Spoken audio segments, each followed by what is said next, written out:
Hello, Chameleon Wranglers. Welcome to another episode of the Chameleon Academy. Today we're going to be talking about feeding chameleons. Feeding chameleons seems simple, right? You just throw a bunch of bugs in, they zap it with that epic tongue shot, and boom, we're done, right? Not so fast. Because chameleons, especially that veiled chameleon, will often eat well past the healthy point, and they'll eat themselves into obesity, health complications, and even death. So we're going to have to pay attention to what they do. In this video, we're going to break down feeding frequency by the life stage or the life condition. And we're going to explore how nutrition, enrichment, and observation all factor into the whole picture. And by the end of this video, you're going to have a confident understanding about how to make feeding time a health boost, not a slow slide into poor husbandry. So let's start with the basic life stages. First is your typical adult panther or veiled chameleon. Now, usually with these chameleons, I suggest giving them 3 to 5 appropriately sized feeder insects per feeding, which is every other day. Now, remember, this isn't a rigid rule. It's just a kind of a bit of an average. They may eat more one day, less the other day, no problem. The thing is, we have to be mindful of their caloric intake. You see, they're not in the wild where they're running around, escaping from predators or looking for that next meal. They're in an enclosure where they're not running around as much, they're not burning as many calories, and so we have to be mindful that their internal programming DNA wasn't set for cage life. Now, many species of chameleons aren't prone to overeating, but the most common species, panther and especially veiled chameleons, are susceptible to this. And I bring up veiled chameleons specifically because not only will they overeat to the point where they're obese, but especially the veiled chameleons and the females will overeat until they supercharge and they produce an enormous amount of eggs, which is life-threatening. A veiled chameleon should probably produce around 20 to 30 eggs when they produce eggs. But if you keep your females too warm and you feed them as much as they will eat, they can produce 50 to 60 to over 100 eggs, which, if you've heard of egg biting or dystocia, it's life-threatening. And so for the health of your chameleon, you need to watch how much they eat. Now, if you're like most people and you get a captive hatch panther, you probably will end up having a juvenile of 3 to 4 months old. This is a little bit different because when chameleons are young, they are growing at a breakneck speed. That's their job. And so if you have a juvenile chameleon, go ahead and feed them every day. In fact, feed them as much as they will eat. Their job is to grow bigger, not rounder. And so you're going to be feeding them every day until they get to that adult size. And when they start getting rounder instead of overall bigger, that's when you got to go down to the 3 to 5 every other day. Now, the question that begs to be answered is, at what point do you know that this chameleon has grown to be an adult size? And the thing is, there isn't one specific answer. It's going to be different for each chameleon. And so it's going to rest on your shoulders to make that determination as to what point they're no longer growing bigger, they're growing rounder. Now, later on in this video, I'm going to be showing you how to gauge the healthy weight of your chameleon. And so when we get to that, you'll have a measurement system. Now, some of you are going to be raising babies. I don't recommend starting with a baby if you're figuring out chameleon husbandry, but there are a number of reasons why you could end up with a baby or babies. The bottom line with babies is that you want food available at all times. With my babies, I have a fruit fly buffet that always has fruit flies. I have a feed a run cup that has appropriately sized crickets, and I will supplement it by every afternoon throwing in some bean beetles. Baby's job is to grow as fast as possible, and you want to fuel that growth. Now, if you are working with babies, that is a very specialized area of chameleon husbandry. It is similar to the adult husbandry, but different. And if you are going to be involved with babies, I wrote this book, Tiny Dragons, which is specifically about taking care of chameleon babies. It's 192 pages, full color, full of information, and it was written specifically for people who are taking care of babies for the first time. It's available on Amazon, and the link is going to be in the description. Now, there is a special case that some of us are going to run into, and that is gravid females. This is the female after they've mated, and now they're developing eggs or babies. You want to be very careful that you don't give females as much as they will eat before they start developing eggs, because that's how we get these massive clutches that end up being life-threatening. But once they've mated, and once you know that they have started developing eggs, or in the case of Jackson's, babies, that is the time that you go ahead and you start feeding them every day. They are building 20 to 30 or more little bodies, and you want to fuel that growth. So it's a little bit tricky. You don't want to feed them ad libitum all the time before they start developing eggs, but once they start developing those eggs, that's when you want to give them as much food as possible.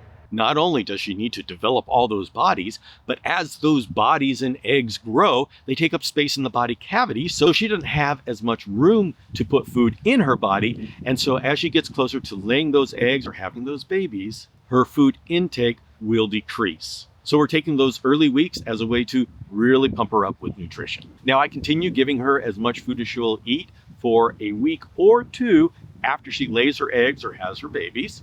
And then after that, we go back to the typical adult eating schedule. All right, so we said 3 to 5 feeders every other day, but what size feeders are we talking about? Because obviously not all bugs are created equal. 3 nice big fat dubia roaches may be a complete meal, but 5 houseflies? You're probably going to want a little bit more for your chameleon. So this is a situation where you're going to have to use your judgment. The 3 to 5 feeders, quote, rule is really just there to give you a little bit of an idea of how much you want to do. Obviously, that size feeder means something different for babies as it does for juveniles than it does for a carpet chameleon and it does for a Parsons chameleon. So you as the keeper, start with the concept of 3 to 5 feeders and then adjust as is appropriate for your specific chameleon. Now in the community, we've used the rule that an appropriate size feeder is the distance between the eyes of the chameleon. This is completely arbitrary, and we came up with that just because we had to come up with something to answer the question. Obviously, a cricket that wide is going to be a huge thing, and a superworm may be twice as long as that or more. Once again, we're trying to create a concept for you to work with, not a rigid rule. The code is more what you'd call guidelines than actual rules. Now, I do like that guide because if you talk about the distance between the eye turrets, that's a safe meal. But don't be fooled into thinking that that's as big as your chameleon will go for. I mean, we've had veiled chameleons that literally take down hummingbirds or even sparrows. I don't know how in the world that they fit a bird in their mouth, but they do. This is why when people say, hey, can I cohabitate my chameleons with my geckos? I say, only if you want a fat chameleon. Know that there's a lot of wiggle room there, but don't feel like you have to give your chameleon the largest feeder that it can take. Chameleons enjoy all size food. In fact, you'll see even a panther or Parsons chameleon will sometimes zap a fruit fly. They do it just for the fun of it. And for my adult chameleons, I don't give them the largest food that they can take in. I just give them a large snack, because keep in mind that the feeder will sometimes fight back. That superworm or cricket, they will bite. And so if you make sure that the feeder insect is small enough, the chameleon will easily overpower it. If the feeder insect is large relative to the chameleon, you might get a fight and your chameleon might get a bite. By the way, that's a very real danger if you start working with superworms or black crickets. Pick a feeder size that your chameleon will easily take down. Now, a huge aspect to feeding your chameleons is to make sure that those insects are nourishing, because when you get those insects in, they haven't always been fed the most nutritious meals. And so you could very well have a bunch of empty husks of crickets that have no nutrition. And so this is why we chameleon keepers, we like to get our crickets in and then we feed them for 24 to 48 hours before we feed the chameleon. This way, we can make sure that our crickets or roaches or whatever we have eaten the grains and the fruits, the vegetables, and they provide a nourishment packet for our chameleon. Especially if you get your crickets from a big chain pet store, know that that cricket probably doesn't have a whole lot of nutrition to it. And this is tricky because, especially for a beginner chameleon keepers, the nutritious cricket looks very similar to the non-nutritious cricket. You just have to make an assumption that they come to you not fed. That's the safest assumption to make.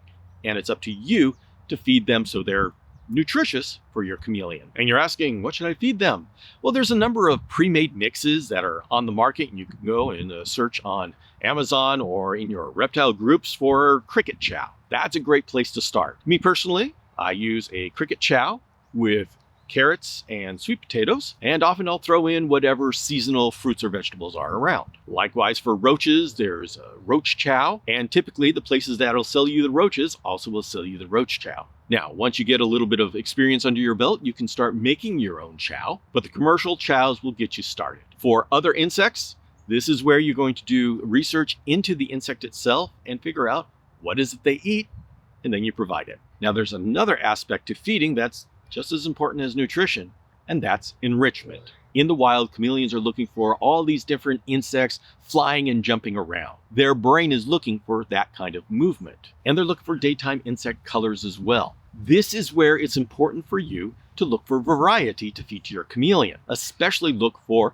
insects that come out during the day. Unfortunately, the easiest insects to breed in captivity are nocturnal insects like crickets and roaches and superworms. These will all come out at night. And insects that come out at night have a different nutritional makeup than insects that come out during the day. Now, we have been successful feeding these nocturnal insects for decades, but nowadays we're starting to have access to diurnal insects like silkworms and grasshoppers. Grasshoppers are incredible for chameleons. You'll have your staple, whether it be crickets or dubia roaches, and then make sure you bring in other things to stimulate their mind. As a bonus, if you want to do any taming exercises, these special different kind of insects are going to be great for enticing a chameleon to eat from your hand. So, what do chameleons really like? They love flying insects like flies, black soldier flies. They love grasshoppers, and they love worms. Bonus if you get the color green in there. But you will figure this out yourself because you will see your chameleon get excited for different kind of feeders. All right, so let's get to the point of how do you know when you are successful and you have a healthy weight? This is going to be different for every species of chameleon, but I'm going to be talking about the two most common species. So the first is a panther chameleon. Panther chameleons, you can see right on the top of their casque. You have an area between the bones in the casque, and you have two areas that can bulge when the chameleon is obese, or it can sink down when the chameleon is at an unhealthy low weight. What you're looking for is these two pads on top to be about level. And so we go back to that question, when do we know when my chameleon is done growing and I have to go down to the adult feeding?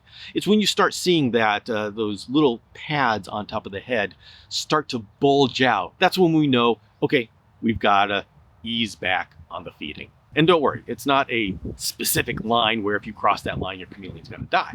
Your chameleon gets obese very slowly and will get back into health very slowly, but it's a slow progression either way. And you've got time. The next is veiled chameleons. The veiled chameleon has this very nice big casque. And the thing about that casque is when the veiled chameleon starts to get overweight, it's going to start filling out. What you're looking for is a thin casque. You don't want it to start bulging and you don't want it to sink in. And of course, no matter the species of chameleon, you want to look at the body composition. Look at pictures of chameleons in the wild and you'll see what a healthy chameleon looks like. It should be holding itself up off the branch. It should be agile and running across the branches, or able to. And if your chameleon is rotund and has trouble navigating the branches, you know you've gone way too far. So if your chameleon shows signs of being overweight, don't panic and start skipping meals. That's stressful.